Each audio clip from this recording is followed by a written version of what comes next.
Добрый день, мои дорогие! Добро пожаловать ко мне на кухню. Сегодня готовлю карамельные булочки с грецким орехом. Мне кажется, даже название этих булочек звучит вкусно. Они действительно получаются очень вкусными. Рецепт этих булочек я нашла в интернете и точно следовала рецепту. Булочки получаются нежные, пышные, с ароматом корицы, прослоенные грецким орехом, пропитанные карамелью. Лично мне они по вкусу отчасти напоминают пахлаву. Очень калорийно, но очень вкусно. Давайте готовить.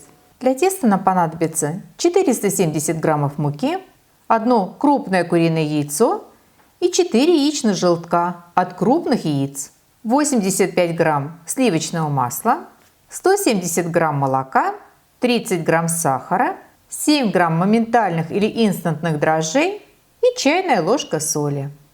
Муку просеиваем.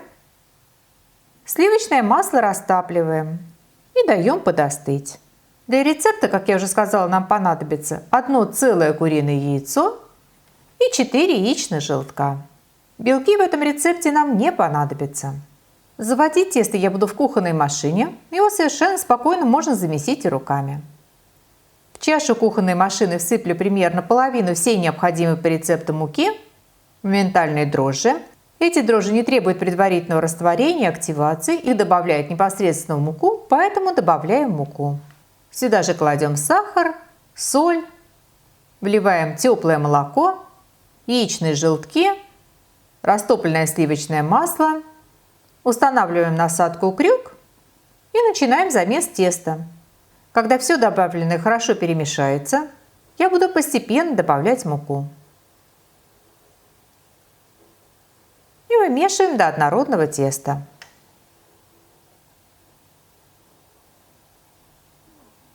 Вот такое мягкое, живое тесто у меня получилось в результате. Но при всей мягкости оно легко отстает от рук и рабочей поверхности, оставляя их чистыми. Тесто округляем. Миску слегка смазываем растительным маслом. Выкладываем тесто, накрываем и оставляем в тепле до удвоения в объеме. Обычно на это требуется около 1,5 часов. Для карамели нам понадобится 175 мл жирных сливок жирностью 30% и выше. Я, как всегда, беру 35% сливки. 120 грамм сливочного масла, 110 грамм меда, 150 грамм коричневого сахара. Вместо коричневого можно взять белый сахар и четверть чайной ложки соли. Растапливаем на сковородке сливочное масло.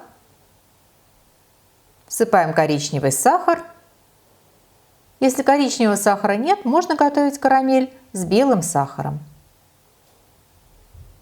Вливаем сливки,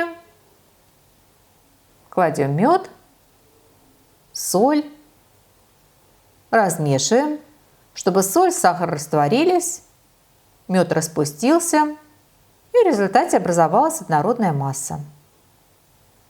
Аккуратно доводим до кипения и поварим 3-5 минут. До образования золотистой блестящей карамели. Аккуратно выливаем карамель в форму, в которой мы будем печь пирог. У меня это керамическая форма для запекания диаметром около 30 см, чуть меньше. Желательно выбирать форму с высокими бортиками. В моей форме, к сожалению, бортики недостаточно высокие, и пирог в результате получился не таким красивым и ровным, как хотелось бы. Выливаем карамель и даем полностью остыть до комнатной температуры. Когда карамель полностью остынет, она станет более плотной, но в то же время останется мягкой. Для прослойки я возьму 150 грамм нарубленных грецких орехов. Орехи я слегка подсушила на сковородке и затем нарубила ножом. 20 грамм сливочного масла, 75 грамм сахара, из них 25 грамм белого и 50 грамм коричневого. Если коричневого нет, возьмите 75 грамм белого сахара, чайная ложка молотой корицы и буквально щепотка соли. Сверху на карамель выкладываем примерно треть подготовленных орехов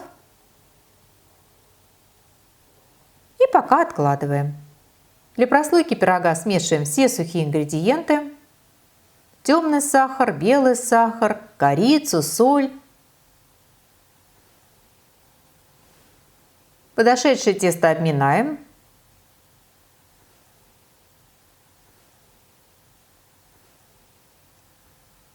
Выкладываем на рабочий стол и раскатываем пласт размером примерно 45 на 30 сантиметров.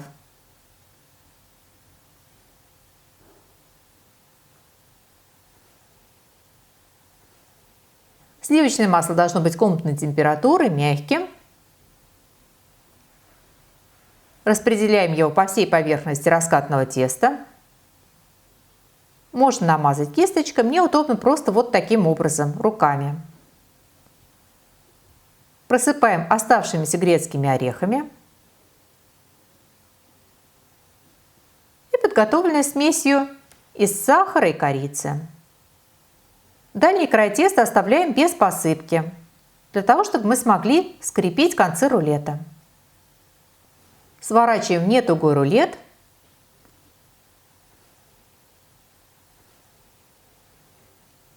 Скрепляем, прорабатываем край, чтобы рулетики не раскрывались.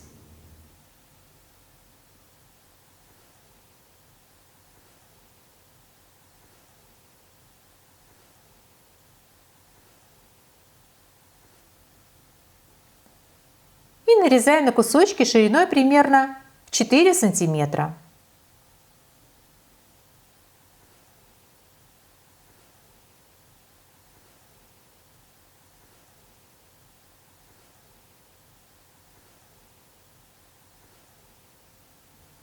Укладываем в подготовленную форму прямо на карамель.